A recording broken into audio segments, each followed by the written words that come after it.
Well, good morning, everybody, and welcome back to another exciting Exploring by the Seat of Your Pants broadcast with us today. If you're new to us, which quite a few of you are, both live and on YouTube, we are all about bringing conservation, adventure, and science into classrooms around the world. And you are catching us on our epic first few weeks back this school year. Last year, we did over 400 broadcasts with some of the coolest scientists and explorers on planet Earth. All of those are on our YouTube channel, one click away. You can watch anything we do like 3 weeks from now, 3 years from now. You can see me look like a little boy back in our very first broadcast 10 years ago. It's a very exciting journey you can have every single day.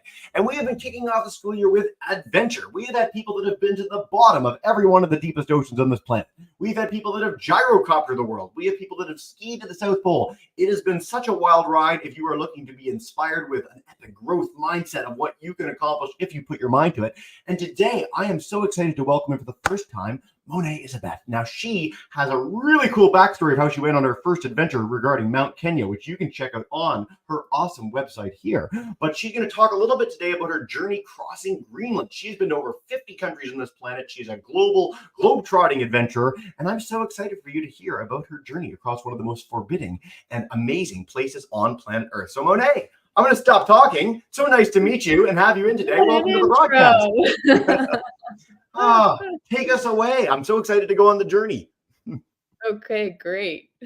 Okay, so hi everyone. I am Monet. I am an adventurer and a storyteller, and I am currently training to ski solo to the South Pole. And I'm really excited to show you what that training has looked like, because that training has taken me on lots of other adventures on my way to get to the South Pole, which I haven't even reached the South Pole yet. I'll be going next year.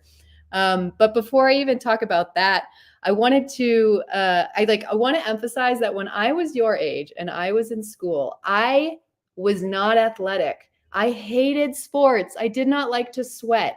I always had my nose in a book. And while reading is still like one of my favorite things to do, if I'm not out on an adventure, I will be reading at home most likely.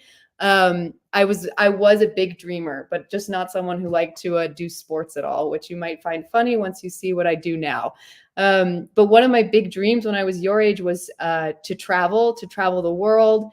I think that came about because when I was 12, I moved to South Africa with my father. South Africa is, if you don't already know, the country at the way bottom of Africa.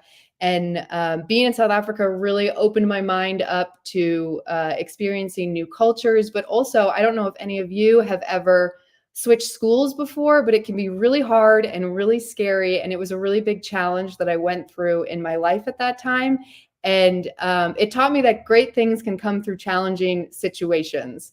So I also discovered this love of wanting to travel and experience more cultures and more new countries at that young age. And that is what I did throughout college and after college. I tried to travel as much as I could, and I learned as much about storytelling as I could because I loved telling the stories of my adventures as well. So through writing or photography or video making.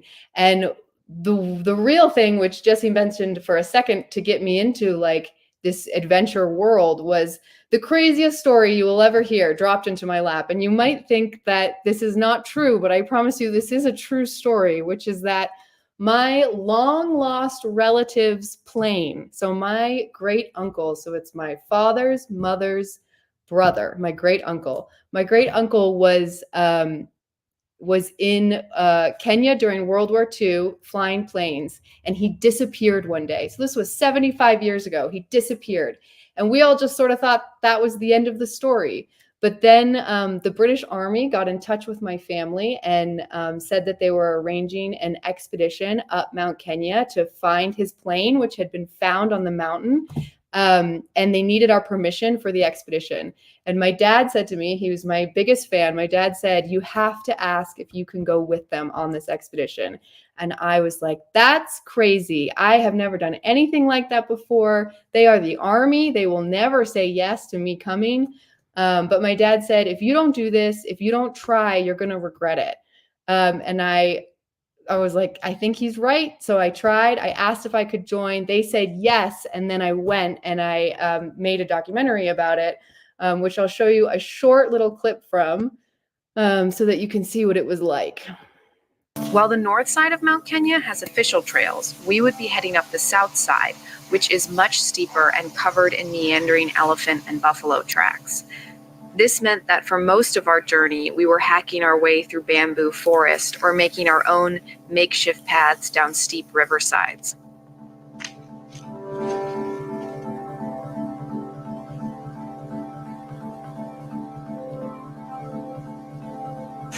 Like elephants.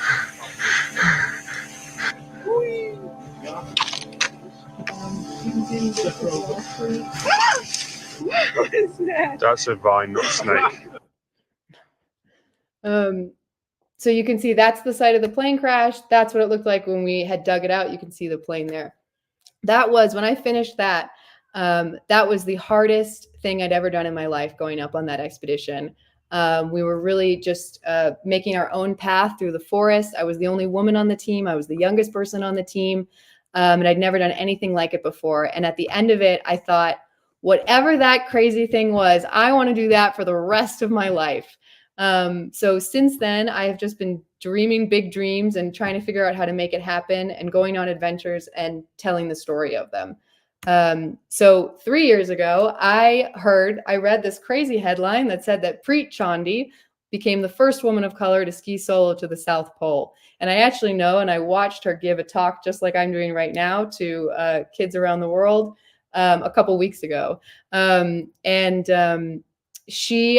read that and I was like, I didn't even know that you could ski to the South Pole. I'd never heard of that before.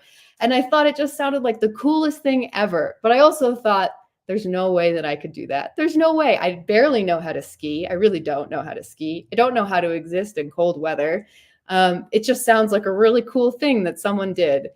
But you know what? It planted this seed in my mind and I could not get it to go away. And I thought about it. I kept coming back to it and I kept thinking, well, maybe this might be like those other times when I thought that I couldn't do something, when I thought that I couldn't go up Mount Kenya on the expedition, but then I did it and I was able to do it and I surprised myself. And I thought back to my father saying to me, you know, if you don't try, you're going to regret it. And so I said, you know what? I have to at least try. So I signed up for a training course in Svalbard, which is in an island near the North Pole. And I spent 5 days just getting a little taste for what it might be like in the snow, in the cold, camping, pulling a sled, skiing in crazy weather. And I loved it. It was scary and it was hard and I was nervous, but I also really, really loved it. And so since then, so this is now for the past almost 2 years, I've been training to go to the South Pole. And my training has been split up in different, I think of them as different categories. So on the left here, that's me in New Hampshire, learning how to rappel down an ice cliff. This is one of the skills that you need to know in order to go to Greenland or the South Pole, because there are crevasses, which are essentially holes in the ice that if you fell into, which is unlikely, but it could happen, you would need to know how to get yourself out.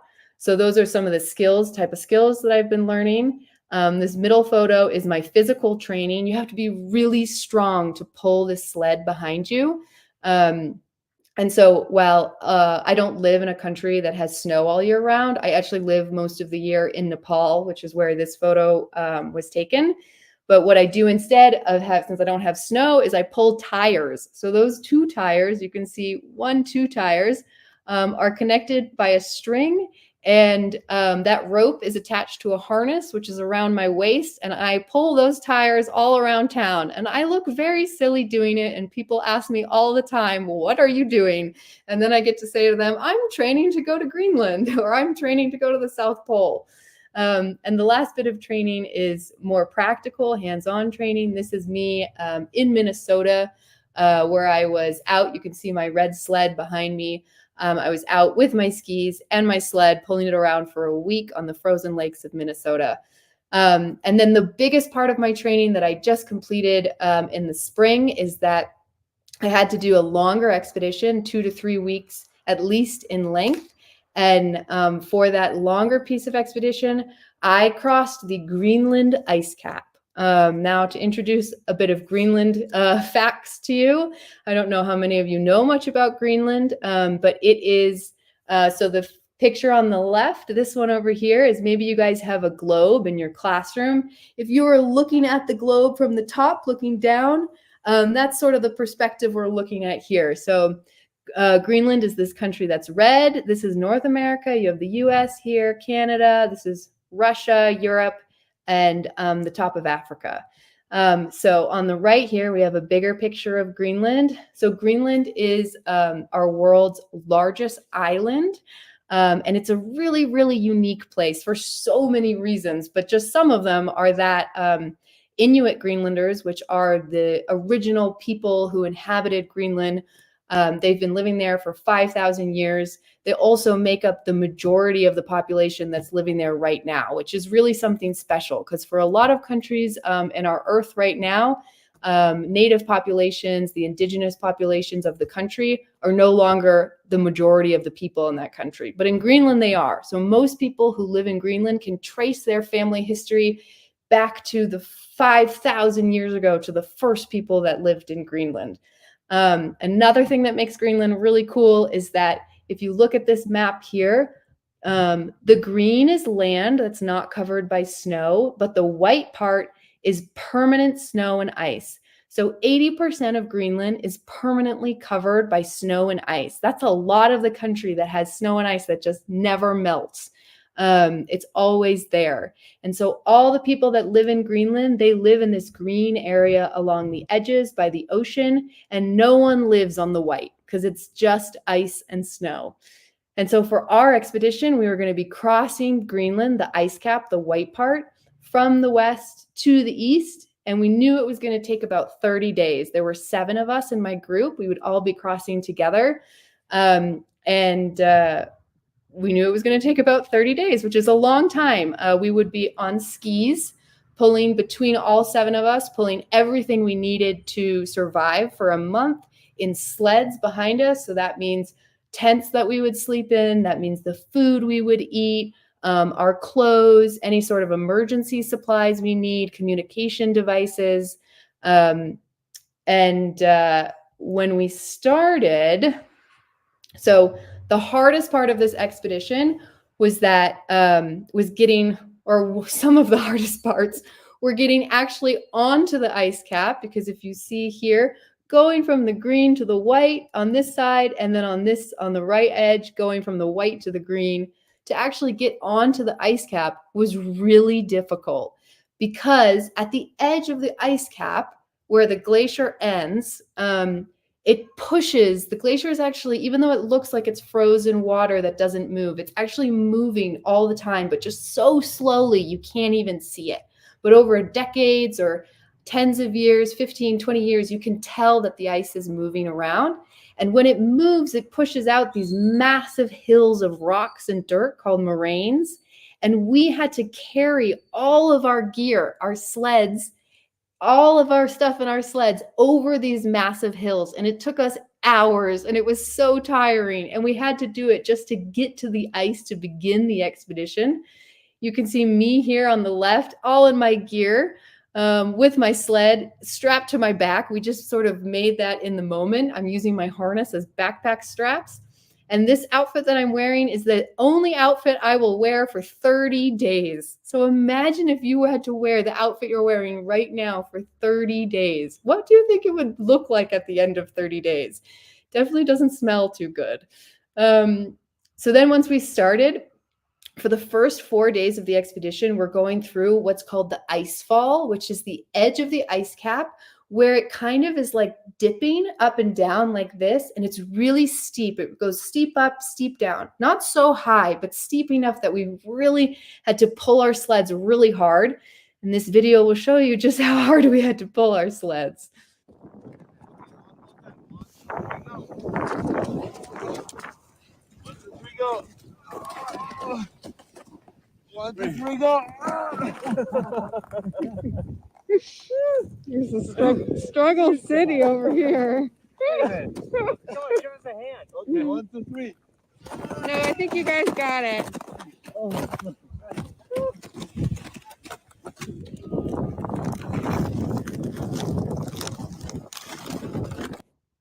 So you can see here, we're actually not even wearing skis yet because it was so steep. Instead, what we're wearing on our feet, which you can see, let's see. Oh no, it's not going to move back.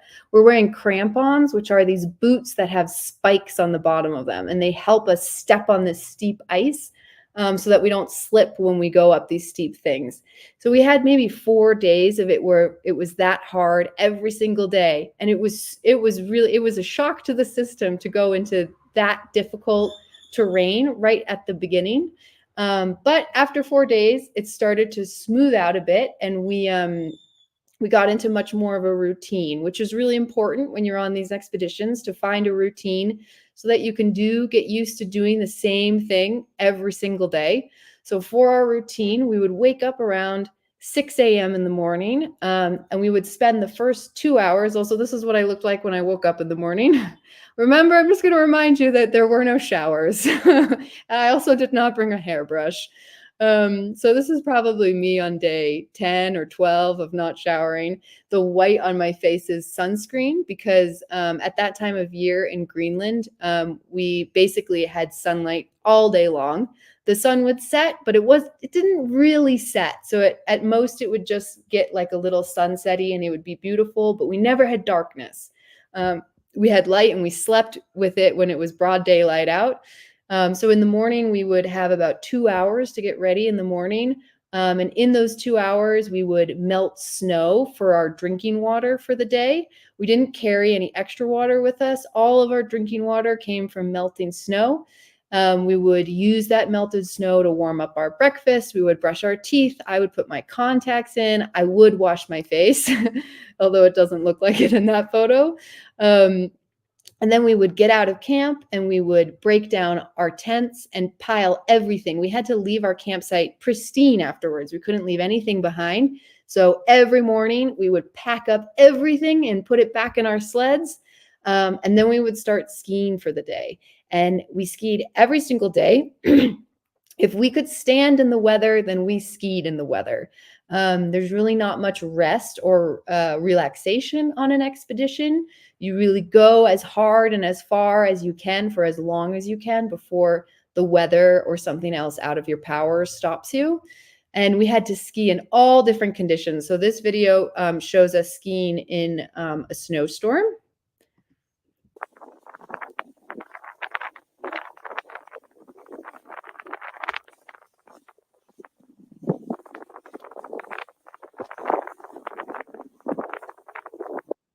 So you can see, as compared to the photo on the right over here, where you see blue sky and white snow, you don't see any sky here. The sky is the same color as the snow. And it's really difficult and disorienting to ski in conditions like that when you can't see a horizon to make you feel like level. You actually can get a little bit sick to your stomach when you're skiing in this whiteout condition.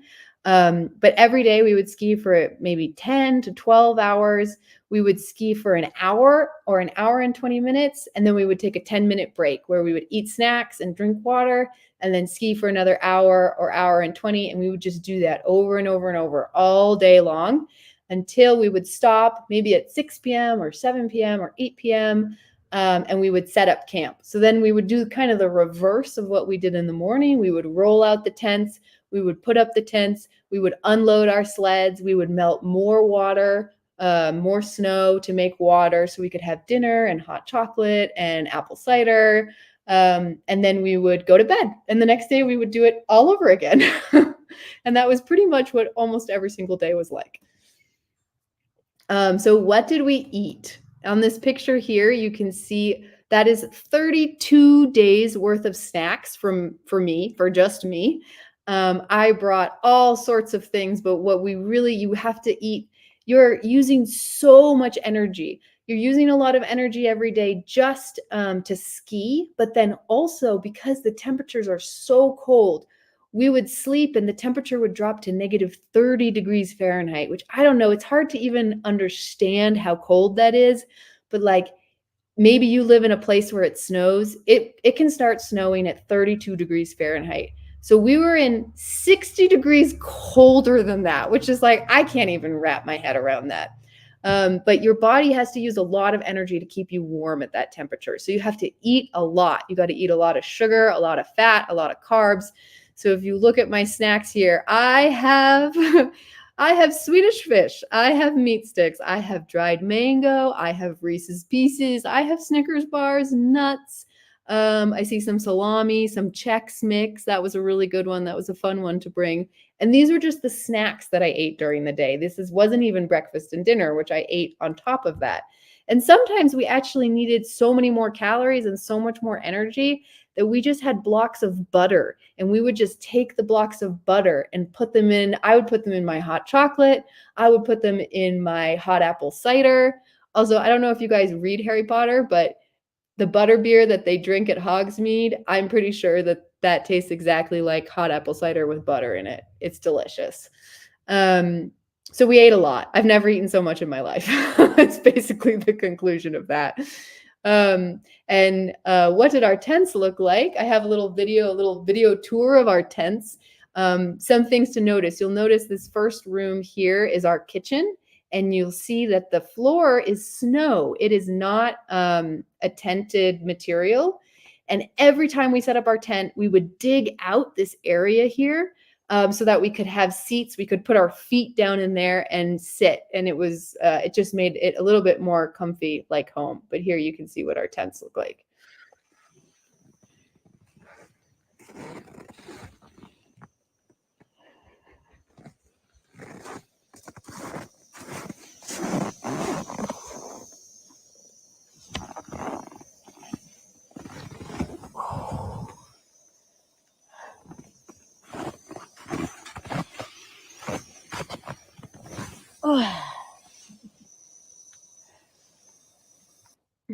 So you can see that's our kettle. That's the only thing we have for cooking is just a kettle for hot water. And then we pour hot water to hydrate our meals and our foods and make our hot drinks. And do you hear the crunching of the snow? I love that sound, that crunchy, crunchy snow sound. And this picture here is a picture of the bathroom, which you might be thinking, there's nothing in that picture. And you would be correct. There's no bathroom out there. So maybe you guys have been camping where there's no bathroom. You just go out in the wide open nature. And obviously there's no shower, as I've mentioned several times. So no shower for 30 days. And every single time you had to go to the bathroom, we were just out in the cold and in the snow.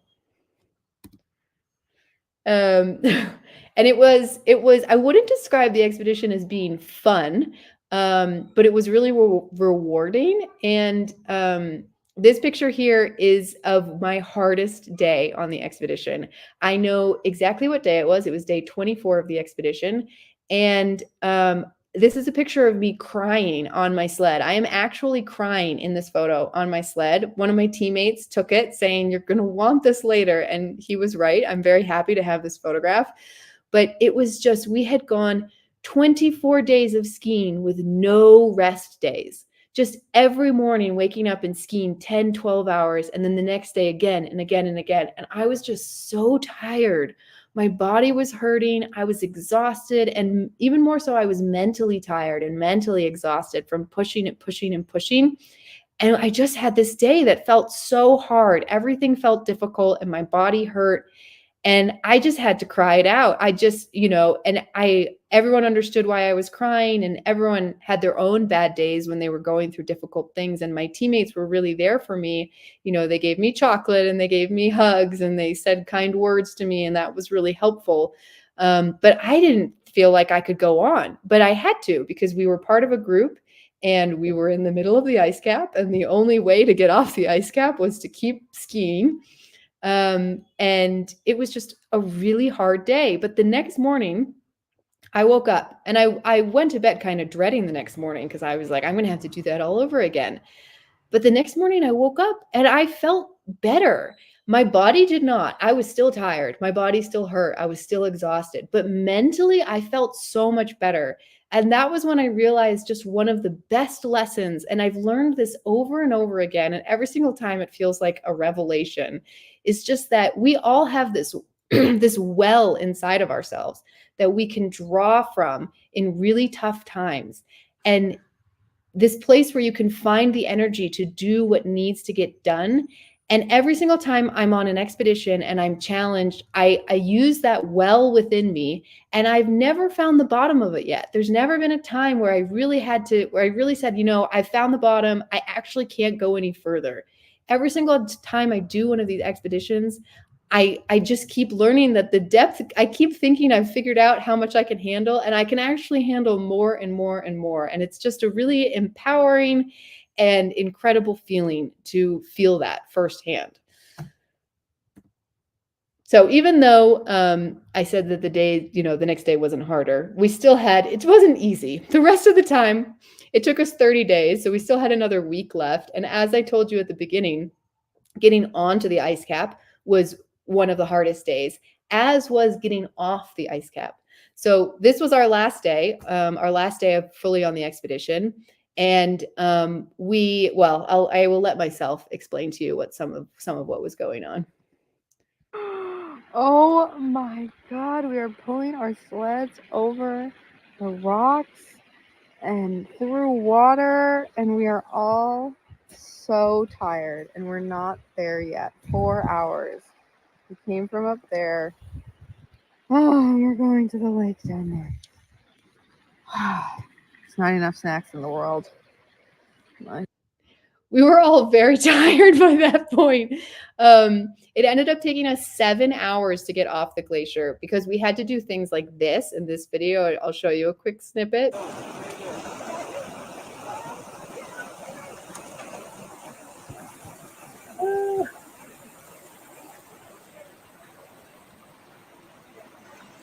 As you can see, we're all working together to get our sleds through rivers. These are glacial rivers. So in the spring, the glacier starts melting, and this is a river created from it. We were carrying these heavy sleds over rocks, and it took us in total 7 hours to get over this rocky portion. And what we were aiming for was on the right side, this lake here. So you can see that there's a lake, and we were supposed to ski across the lake and over the hills in the background to reach a town. But when we got to this lake, it was melted. There's open water here, so we couldn't even get onto this lake. So instead, we had to camp on the side of the lake for the night. And in the morning, a helicopter had to come evacuate us because it was the only way we could safely get to the town that we needed to get to. And we were all a little bit worried that the helicopter wouldn't be able to land because the wind was so intense. And so here's a video of the helicopter coming, and we're all very excited.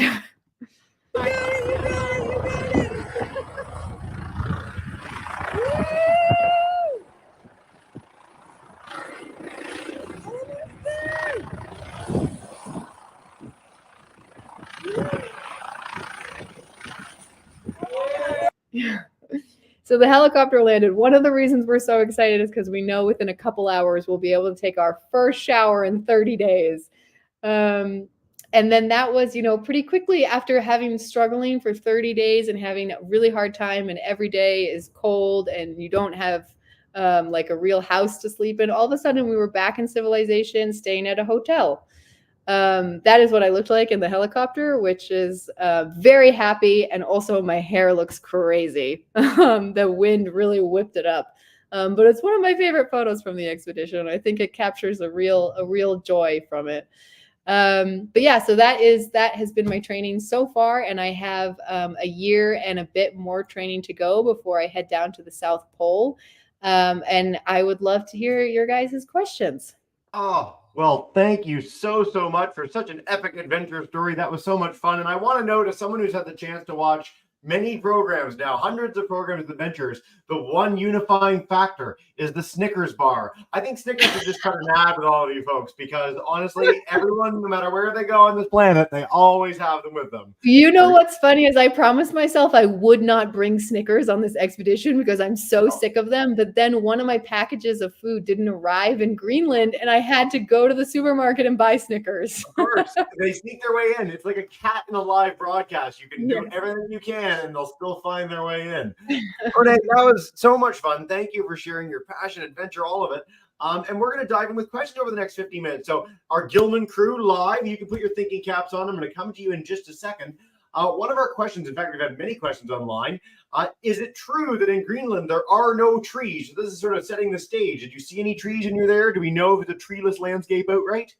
So it's true and it's not true. There are almost no trees in Greenland. There is a forest. There is one or two forests, at least one forest in South Greenland, but forest. I've been to the forest and I don't know, it's not very many trees. You can probably walk through it in 5 minutes and walk across it in 2 minutes. But someone did come and try to plant trees there and they've grown a little bit, but they're not native trees to Greenland. And there were a few other trees. People have tried to bring trees to Greenland, but because it's so cold, they grow very slowly. So they really look more like bushes. We've got a lot of Canadians and Americans today that are really used to these grand forests. I've been to Iceland, so Greenland's even more forbidding. In Iceland, they're like, oh, it's a forest, and it's like 10 little trees, like a little box. Like, oh, yeah, that's a forest, all right. Great question to kick us off, guys. Second one from YouTube before we go to our Gilman crew. How did you not get lost? So you've got this amazing video of you in an absolute whiteout. How are you keeping track of where you're going? Is it dead reckoning? Is it a compass? What's the deal? Yep. So we used both GPS and a compass, and the compass is a chest-mounted compass so that you can use it without hands. So you're able to always look down. So we would travel in a straight line, and the person at the front of the group would have the compass, chest-mounted compass on, and they would use GPS at the same time. So the GPS would tell us where we were and what direction we needed to go, and then the compass would make sure we stayed that direction while we were skiing, which is very difficult in a whiteout because you can get disoriented so easily. Keep moving, so you had to keep your eye on the compass almost constantly in those situations. I know some of our students are in places in North America that might have experienced a whiteout. It's a really surreal experience. Nothing quite like what Monet had in Greenland, but like to be able to not see 20 feet past you in any direction and it's just entirely white is a really odd. You mentioned that it sort of makes you feel sick. Like the disorienting experience. It's odd. Yeah. It really can make you feel a little bit sick sometimes. I want that chest-mounted compass, though. I live in a very hilly city now, and so just getting around is so much better. Gilman crew, let's head to you guys. 3A, come on in and take us away with a question. Hey. Oh, hey guys. So my first question is, how many miles was it for the expedition across Greenland? That's a great question. So it was 350 miles, give or take. My quick follow-up to this, and for our Canadian audience, that's about 500 and something kilometers. So it's 560 kilometers. There you go. When you do Antarctica, how much longer is it? Like how much comparatively? No pressure. Antarctica is 1,000 kilometers, so about 700 miles. So it's almost double. I will be the main difference between Antarctica and Greenland will be that I will be alone. I won't be with a group of people. And it was really nice being with a group. Sometimes it wasn't so nice. Sometimes I wished I was alone. But it was on my toughest days, the group really helped me get through them. Yeah. It's quite the situation because, I mean, think about your classes. You've got these people you might have met for the first time. Maybe you weren't in second grade with any of them, and now you're getting to meet them, and it's really nice. But imagine being stuck in that room with them for 30 days. You can't go do anywhere else. You can't do anything else. These are your new people, no matter what happens. And that might present a bit of a challenge sometimes, but it's also a great solace. So it's a little bit of both. And we hear this from a lot of adventurers on ice sheets out in the ocean and research vessels. It's a really interesting element of exploration. So thank you for that, Monet. Gilman, I'm going to head back to you guys. Actually, I want to take another one from you before we go back to our YouTube friends. Come on back in, Ms. Writer's class. Hey. How are you going to get to Antarctica? Yes. Great question. So I will fly to South America, to Punta Arenas, which is right at the bottom of South America. And then I will take another flight from South America to Antarctica. So basically I will fly there. And then I will take a third flight that will take me from a camp in Antarctica to the starting point of my expedition. Ooh, it's pretty fun. We've got, you mentioned Pre-Chandi came on earlier. So the gateway to Antarctica is often the bottom tip of Chile and Argentina. So it's the very, very bottom of South America, which in and of itself, from where our classes are today, is like 10, 15 hours of flying at least just to get there before you go to Antarctica. And Worth noting too for our audience as well, tourists can go to Antarctica. So there's amazing people like Monet that might go and do this epic adventure. And if you want to try that, by all means, go for it. But if you wanted to go visit, people do go to the same spot in the bottom tip of South America and take usually a boat across for about 2 days across some of the choppiest waters in the world. So it's a very special part of this planet. Thanks. That'll make you nauseous. So I've heard from many adventurer before. We got a few questions about what you ate on the journey. So you highlighted all these snacks and things, but when you're actually out, how are you cooking it? Are they freeze-dried meals? Where are you getting the water for it? Tell us more. So the water comes from snow. We melt snow on our stoves in that kettle you saw in that video. And that's how the snow melts into water. We had dehydrated meals for dinner. So maybe that would be like spaghetti and meatballs. Actually, my personal favorite and the favorite of the group was fettuccine Alfredo, chicken fettuccine Alfredo. It was so good and we all wanted it. We were trading for it with other things like I'll give you 2 Snickers and a meat bar for fettuccine Alfredo. I opened up like a little trading post at one point. Nice. And then for breakfast, we might have like granola with dehydrated milk. So that's like a milk powder that you add water to, and then it sort of becomes milk. Yeah, I think that was mostly. And we had some soups too. I'm really curious on this because I've only been on one expedition, and my favorite bit was the chocolate desserts. So I don't know if you had any of those, like a package where it was like, no. Okay, next time, No. Antarctica. They make life worth living. Just as a plug. We did not have chocolate dessert. I I had chocolate. I ate a lot of chocolate, but not Ferrero Rocher and Snickers are my go-tos on any time I go anywhere. Miss Girardi's class, welcome in Doylestown, Pennsylvania. So nice to have you guys in. They wanted to know, did you collect any scientific data during the trek across the polar ice cap? We did not, but I'm hoping to do that for the South Pole. My dream, which I'm just going to say because maybe it'll come true, my dream is to collect data for NASA for long-term space exploration is what I would really like to do. So often, well, not often, not that many people have done these solo treks in Antarctica. But NASA has used those expeditions because the aspects of it are actually, some of it are quite similar to what it might be like for someone to travel in space for a really long time. They have to be alone or with a very small group of people eating the same food or dehydrated food. And they've used data from Antarctic expeditions to understand what challenges space travelers might face in the future. And I would like to help research that. We have actually featured many people that do that on the broadcast before. So if you want to hook up, just let us know at the end. But yes, I would.